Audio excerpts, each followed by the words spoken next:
Welcome everyone to Sysco Canada's virtual kitchen. Thanks, Steve, Andrea.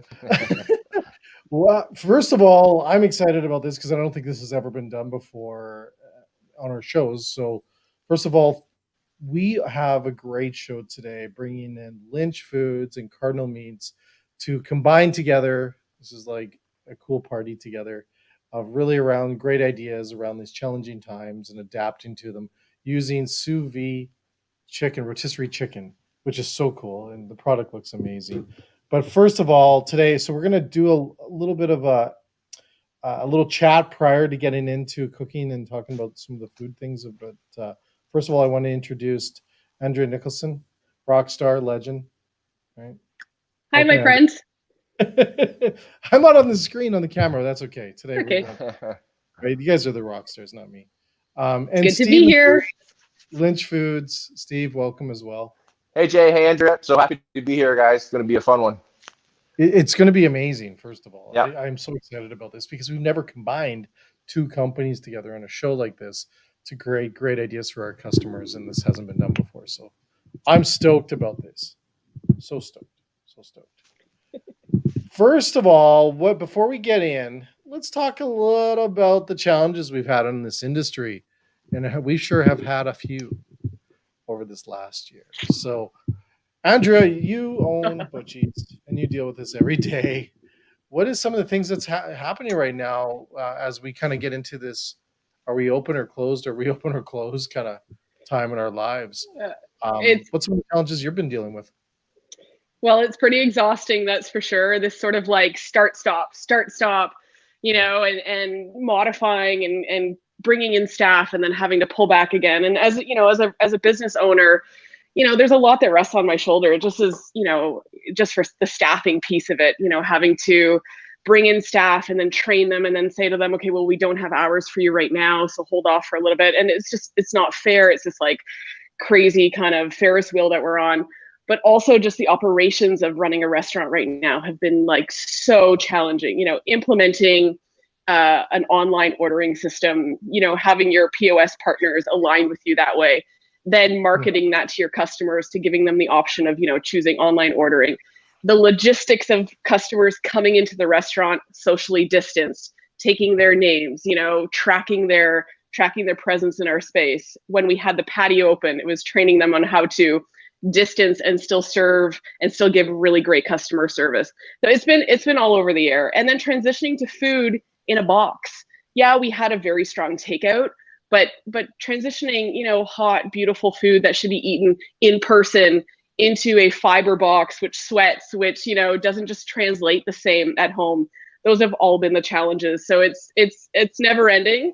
It's made us extremely resilient and extremely determined that we will conquer this. And, I have to see the silver lining at the end of the day that all of these struggles right now will eventually lead us to a better path and a better way of knowing our business and knowing our customer base as well. But our customers have been nothing but amazing. Like, talk about supporting small local business, especially in Durham, because we're in Whitby, and just seeing how, customers have rallied, have created Facebook pages to support local restaurants. It's been pretty amazing. And I think it's also brought to light the challenges that our industry has. Hospitality is one of the hardest industries to be in. I mean, we're looking at the numbers coming out of Restaurant Canada and how many restaurants are going to be failing because our margins are so tight. So I hope this is leading to a bigger conversation about the price of food, the cost of labor, our margins, and what restaurants should really be charging for food. Because let's be honest, restaurants don't charge enough for food just because of customer optics. And it's just, either we sell it at a specific price and get that little bit of a margin, or sell it at a higher price and don't sell it at all. So we're in this really crazy transition right now, but I'm in it. I know Chef Steve's in it too. So, we just have to figure out ways, and we have to figure out how we can partner with amazing companies. And that's what we're here to talk about today. It's interesting you say that, because I do have I collect menus, surprisingly, in the industry. I collect menus. And I have menus from the 1930s that shows, and it is the Banff Springs Hotel menu I have from the 1930s. And it shows a steak sandwich for $7.50 or something like that. Wow.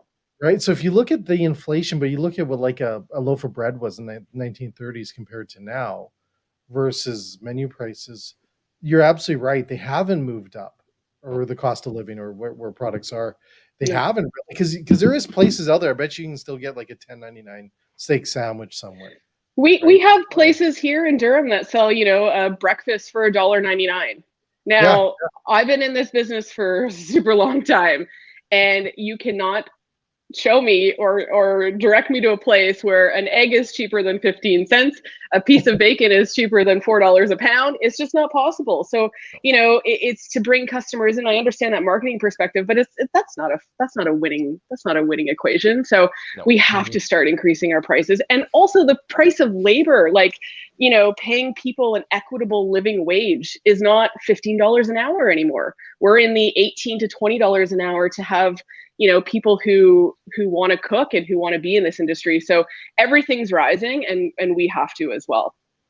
I think just at that point, I guess sorry, Jay, I was that's just going to say, of what is just this attention to our industry that hasn't been really focused on, and we've heard this for many years, that the food pricing, the costing, the margins have always been thin. But I hope this allows people to know how bad it was prior to COVID, like how significant it was. I wouldn't say bad is maybe not the right word, but it was very challenging, let's say, to make a good living off of it. A lot of people Yeah. always think that you make a ton of money, and it's tough. It's very tough out there. Very tough. Steve, what do you do? What's your take on this whole, this past year, and what the challenges have been like? yeah, you know what? I have to echo everything Andrea said. I mean, very well said. From an operator's perspective, it's it's been a dogfight for sure. On the manufacturing side, a little bit more from our side. It's equally has been as challenging in the sense that we're trying to react to the demands of operators. So we're trying to react as quickly as we can to meet the closing, opening, orders coming in, order needs, all the supply and demand on the manufacturing supply side.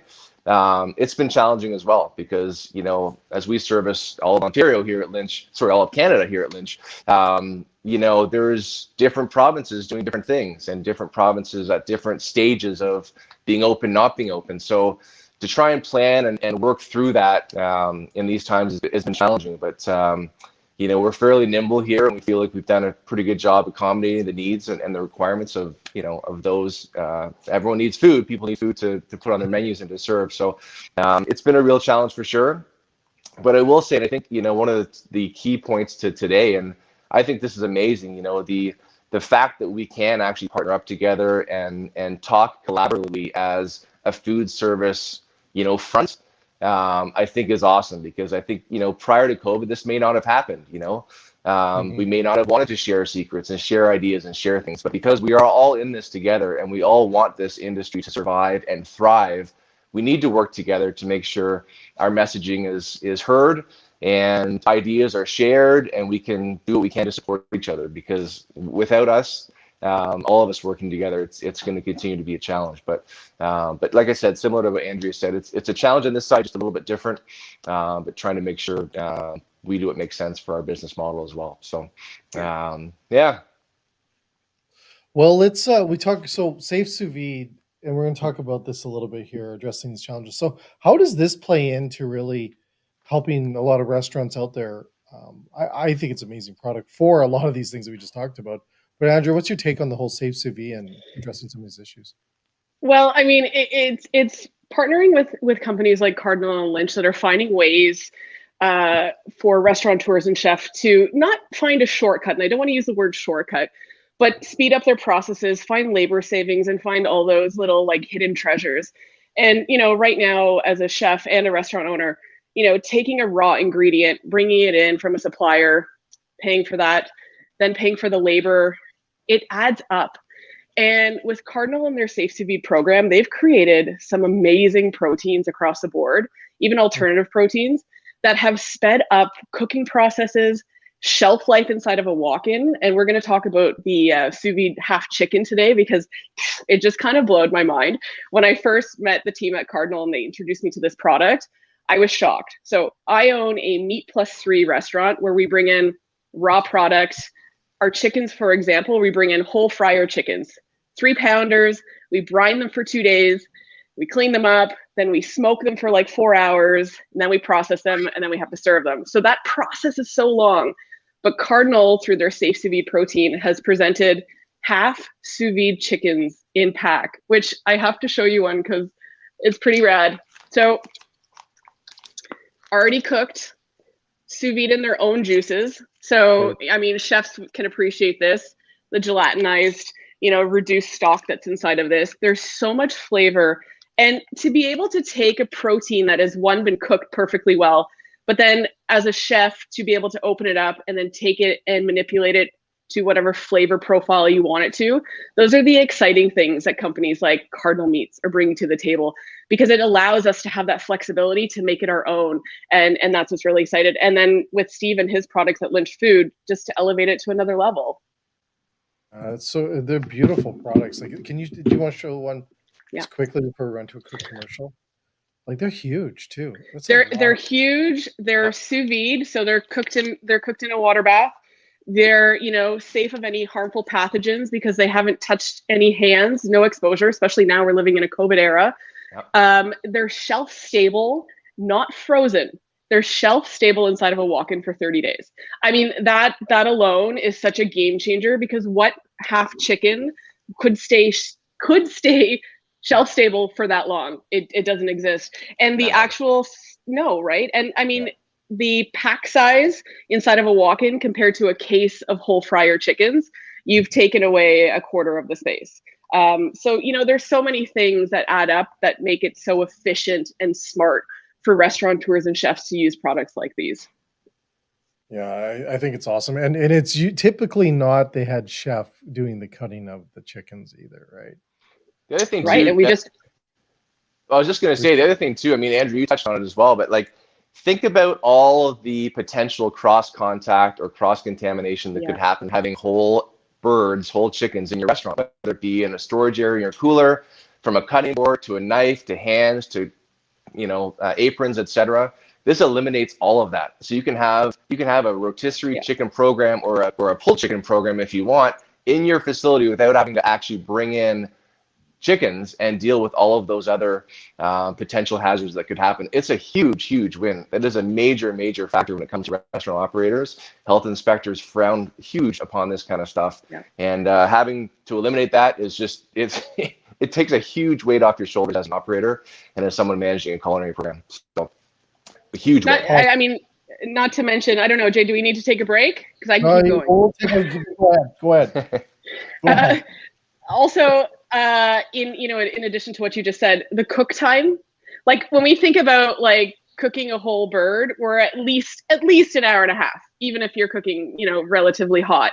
Sure. And we're going to get into like how we cook these and different processes of how we cook them. But like, I've fully cooked this chicken, which was already cooked, but I crisped it up 6 minutes.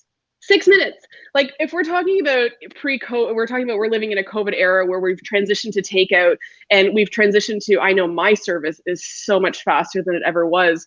You think about just the speed of that and what we could do and what the quality of food you can put out if you can serve a half sous vide chicken in 6 minutes. It really is. It's changing the game. Yeah, and I think time is big, especially for delivery. Yeah. And when you get into all, like, time is big any day of the industry or when you're in your restaurants, but definitely with takeout. For sure. Yeah. Awesome. Well, we're going to run a commercial and we're going to come back, do a little cooking. Cool. Do a little cooking. I think you guys know how to cook. Give it a try. Gonna try a little? All right. Yeah, give it a shot. All right. We're going to cut to a quick commercial and we'll be right back. With minimal processing, a more natural bite, faster cook times, and better yields, Cardinal's natural texture forming burgers provide an unparalleled burger experience. Our unique fiber alignment allows better heat transfer through the burger, so our NTFs, our natural texture forming burgers, cook faster and more evenly. Our NTF burger actually has airways through the burger that allow heat to penetrate the burger, as opposed to a traditional burger that forms a crust on the bottom, not allowing heat to penetrate through the burger. This results in less shrinkage, an even cook, and a better bite.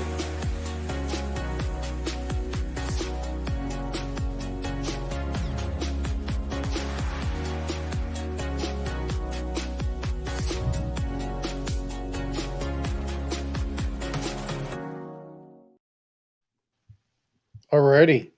So you guys ready? Yeah. Are you all ready for a little chicken cook-off? Right?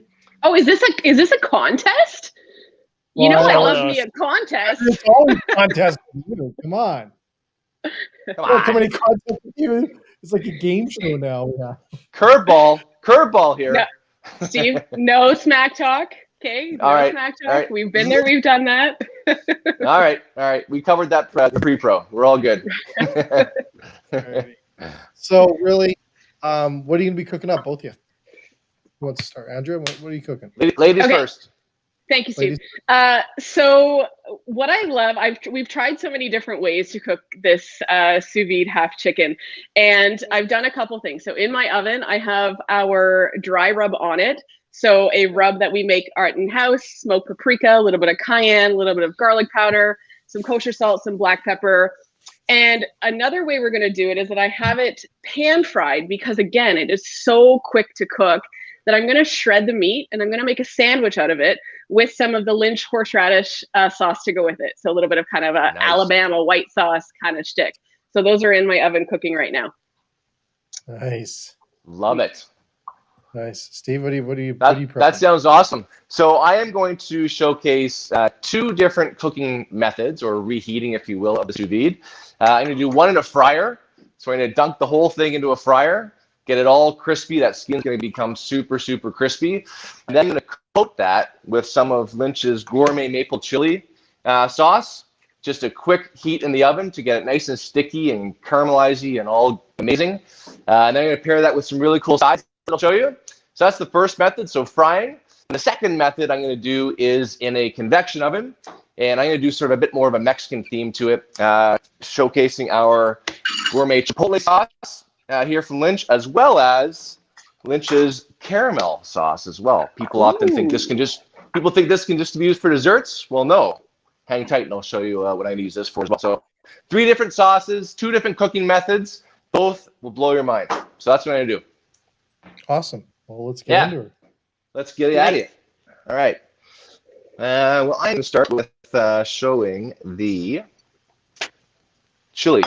One thing I just want to talk a little bit about, if I can, for a sec, is the neat thing about having a product. Andrea talked well about this before the commercial, but having something that retherms and cooks so fast allows you, and in operations, we often spend so much time focusing on the center of the plate, which is often protein, can often be vegetarian items as well. But we spend so much time focusing on the center of the plate that we kind of forget about the supporting cast. And in my opinion, I think that's equally as important when you're cooking something as amazing as this sous vide half chicken or anything else. So the fact that I can do this chicken in a fryer for 4 to 5 minutes, another minute in an oven, and be done in 6 or 7 minutes, allows me all the other time and resource to focus on some really cool other things that'll complement that meal and that center of the plate, which in this case is chicken.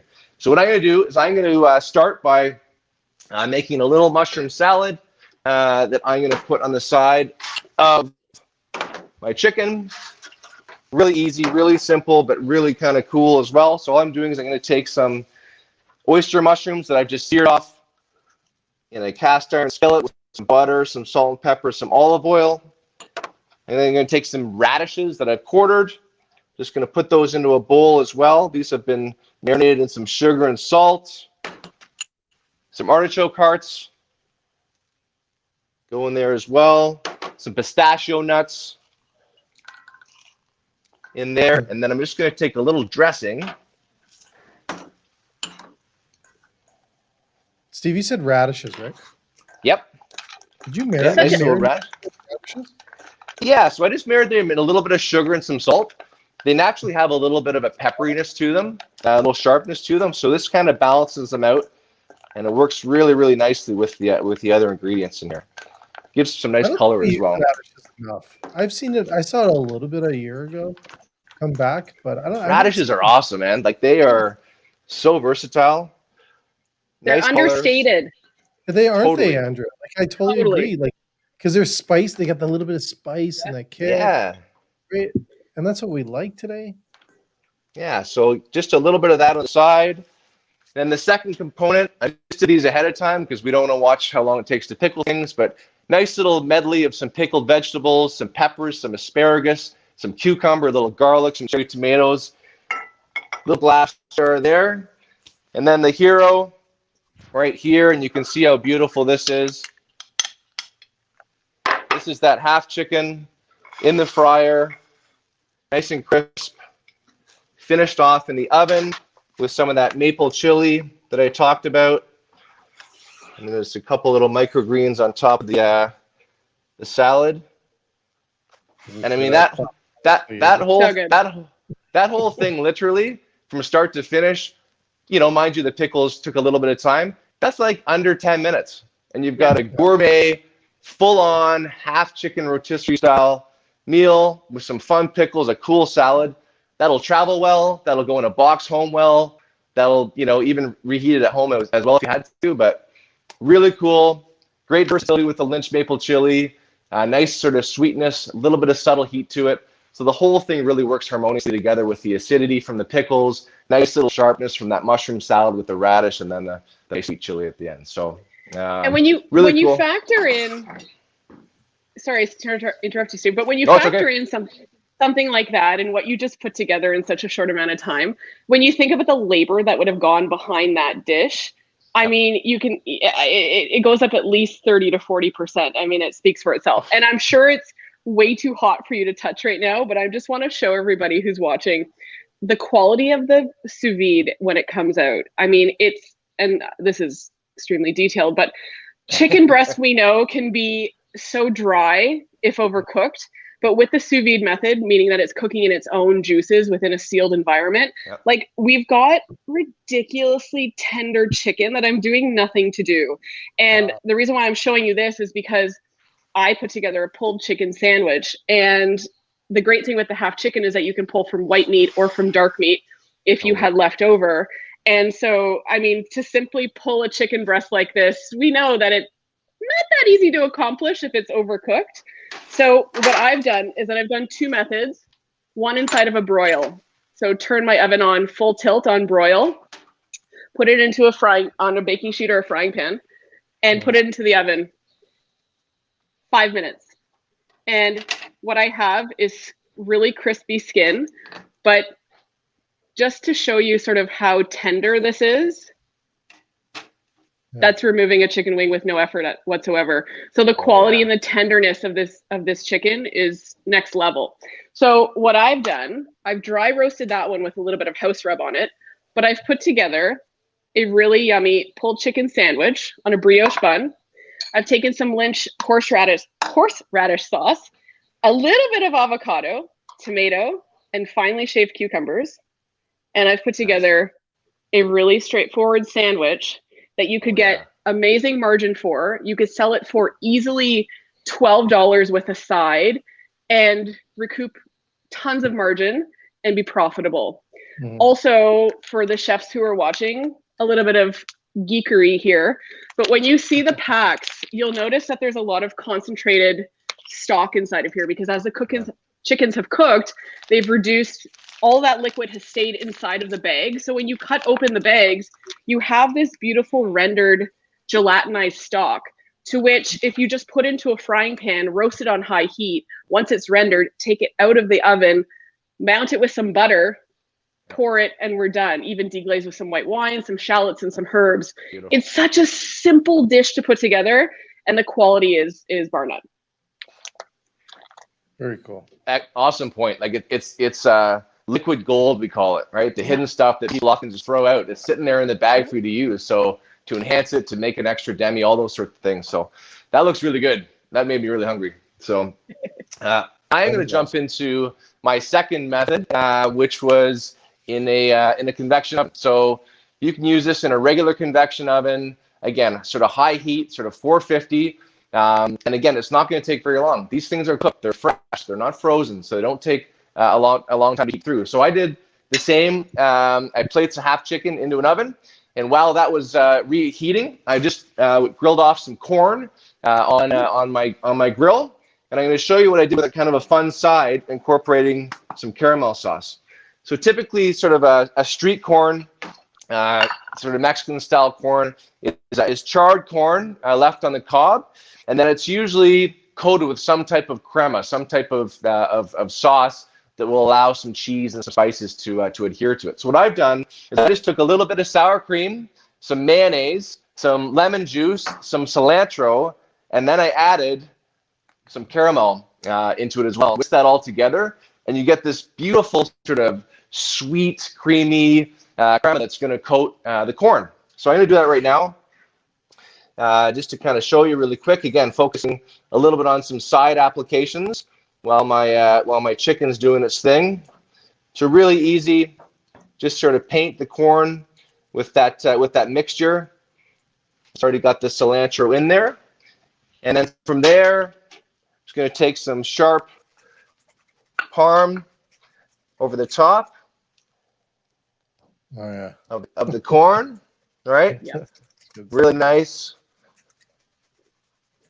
And then just going to finish that off with just a little combination of some chili powder and smoked paprika. All right, it's really cool, fun flavor. So think about that little bit of sweetness from that caramel that you have in there, the natural flavors of that sour cream and mayo. And then those are going to go on a plate here that I've just placed a little bit of avocado rice. So if you ever want to do something really cool with rice, add some avocado to it. It just creates this really nice sort of creaminess to it. So take some hot rice, smush an avocado. In this case, I added some cumin, some cilantro, some lime zest, some lime, a little bit of garlic, and you get this gorgeous rice. Can you pull that out? Yeah. Can you show us? Get it closer. Bloody white. That plate is so white. Oh, you know what? Here, let's go super close. There There you go. Oh yeah. Right. So. Nice rice. I use the basmati. You can use a brown rice. You can use whatever. But I just, like I said, I smushed up an avocado with some lime juice, some lime zest, some garlic, and you got a beautiful, nice sort of creamy play on some rice. So there, I'm just going to add my corn, and then my half chicken. Okay, that's been in the oven, and then I finish that off, like I said, with the gourmet chipotle. So chipotle, I think, is a very, very familiar term now in everywhere, whether it be retail or food service. It's not super spicy. This one that we make here at Lynch is very, very approachable. Really nice front notes, nice finish to it, sort of a sweet heat, but just coats this chicken beautifully when it comes out of the oven, and then paired with that rice and corn, you've got a really cool themed meal if you want, or just kind of a fun meal. The other piece, really quickly before Andrea jumps in, I showcased showing these chickens both sort of in their half, still uncompromised, but you could take the leg off, you could take the wing off, you could cut the breast in half, you could make this into sort of more of a, you could build it with the different parts of the chicken. You don't have to keep it whole. So however you want to market on your menu, however you want to actually showcase it, it's up to you. But it comes ready to go, and you can sort of divvy it up as you see fit. But it was just another great application, some fun flavors there, and a neat way to showcase the rotisserie chicken. So yeah, nothing but great things to say about this stuff, guys. Like I said, it's easy, it's fast, and the quality is not compromised because of the speed of heating or retherming. It maintains its quality. It's super juicy, super moist, and really flavorful. So a win all the way around from this camp. So giddy up. I love that you mentioned, Steve, that you could portion it into its cuts, because that's exactly the point, right? It doesn't have to be as a half chicken if your consumers aren't eating that big of a portion. You know, I'm thinking about healthcare, thinking about catering companies, golf courses, all those places that, you know, might want to see it more of a quarter. So it totally makes sense. And I'm glad that you brought that up. It's such a great product. It's definitely it's a favorite of mine. Yeah, you know, that's a really good point, because also kids, kids menus in the past have been beat up so bad. It was like all the things you shouldn't eat, we'll put it on a kid's menu. Yeah. And we saw that a few years ago, I'd say 5, maybe even a little longer than 5 years ago, where we saw parents being more conscious of what they would have on a kid's menu when into a restaurant. So I could see you taking that bird, the half chicken, breaking it up just for kids menus in a sense as well. You could get two or three kids menus out of one half chicken. Yeah. So, yeah. Definitely. All right, Andrew. So Yeah, what's the next? I've showed you all my tricks, guys. I've showed you all my tricks. I could keep going talking about this product, but like I said, like it's the short cook time which makes it just, you know, bar none from whatever's else on the product. It's not frozen. It's not an IQF product. It sits inside of your walk-in for 30 days, so you literally grab and go. You know, and the fact that I don't have to, you know, with comparable like IQF products, that the fact that they're in the frozen, then there's that defrost time span. But these with 30-day shelf life, still in pack. I mean, you just cut the pack open, put it in the oven like I did here. I mean, I've already taken the wing off to show you how tender it was with a house rub on it. But I mean, it's fairly straightforward. I mean, it's like, this is how tender we're talking about, you know, hot rotisserie chicken. Like, I mean, it just shows like the product and how moist it is. It's pretty amazing. Yeah. I think one other quick point that we talked about before the show that I think it's important to mention is often when we showcase these items or these recipes, you know, people traditionally think that they're designed for full service, massive restaurants with all the fancy equipment and stuff. It's not the case at all. You know, this could be, you could use this at an independent pizza operation. You know, you don't need a fryer. You know, you've got a pizza oven, you've got a source of heat. You could use this at another independent one-of restaurant that's not, you know, that doesn't necessarily have the capabilities to do a rotisserie style chicken. So it's very versatile in the sense that you can use this at any operation really that you're providing food or providing a food product that you have a source of heat to reheat. So the cooking is done for you. It's really about how you finish it and how you utilize it in your operation, which I think is just the power of this product is so good. Again, I can't emphasize enough just the food safety part of it. I'm a food safety guy, so so it's important to me. But it's I think it's huge, huge win. I think that's a great point, Steve, in terms of like the functionality of it and where it could fit into certain shops. Like you think about how we're transitioning to also eating more healthy. So, you know, a fried chicken establishment who, you know, typically fries their chicken, to bring this in as an alternative to having a rotisserie chicken as an option. I mean, it's amazing to be able to shred it and put it onto a salad and use it in other healthy forms. I think is such a win right now for restaurateurs who don't know how to sort of capture that healthy product on their menu. You know, that's a really good point because I have a family of 5 and we do the pizza and, you know, my kids at a young age are even conscious of what they're eating, what they're, you know, taking in or ordering when we order out. And if I slip in deep fried stuff, I always get in trouble. So it is definitely something. That's just for you though. Yeah, I know, but we can't do that, right? So and the other thing you mentioned, Steve, also just on the pizza, we order a lot of pizza. It's no surprise, you know, we order pizza all the time. I always look for those sides that are something else to add in. Just to, you know, as an appetizer, as something else to start with, or just as a snack while you're having pizza, and operators being able to put this into their menus as a pizza place, because there's a ton of them, is a huge opportunity for adding another thing onto your menu that's not going to cost a lot. It's simple, it's easy, you can throw in your pizza oven. That's a really good point. Very good point. I think especially for catering companies, I think this is such a win for caterers across the board, just because of how it retains its juice. You know, you could take it to, you know, you think about logistics and catering. That's the worst part. If you talk to any caterer, the worst part of catering is the logistics of it. It's packing up the food and transferring it. It's not about the actual event where you're there, you know, putting everything together. That's the fun part.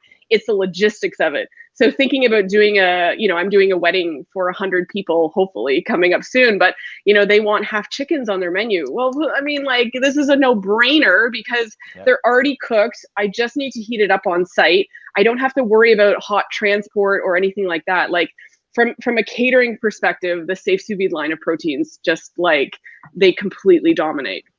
100%. Absolutely. Well, awesome. You know, I just can't thank you enough, Andrea and Steve, for your time today to be able to share some ideas, share some amazing product with our viewers and everyone else that's tuning in is going to watch this later. But just thanks again. It's been an absolute pleasure. Likewise, fun being with you, my friend. Always fun. Andrea, pleasure working with you. Hopefully we can do it again soon. I'm driving down the 401 to come get that fried chicken, my friend. Giddy up. I'll be waiting. Awesome. Well, for everyone else, we'll be back again this Thursday with our bunch of brunch. I got to say that slow. Product festival. It's a festival about products and ideas. We have a great lineup. It's actually a special event, so it's an hour and a half long event with 12 different vendors showing amazing products and ideas for brunch. As brunch is a real big meal that brings people together, and I think it's important virtually or non-virtually. We bring people together during these times. But I can't thank you both enough so much. It's been a pleasure. Always awesome working with you guys, and just great ideas. And just thank you so much. And for everyone else, tune in every Tuesday and Thursday every week on our virtual kitchen show. We're going to continue to bring you amazing ideas and people like these rock stars every day. So thanks so much. Take care. And everyone else, get out there, support our industry. We need you. Thanks, guys.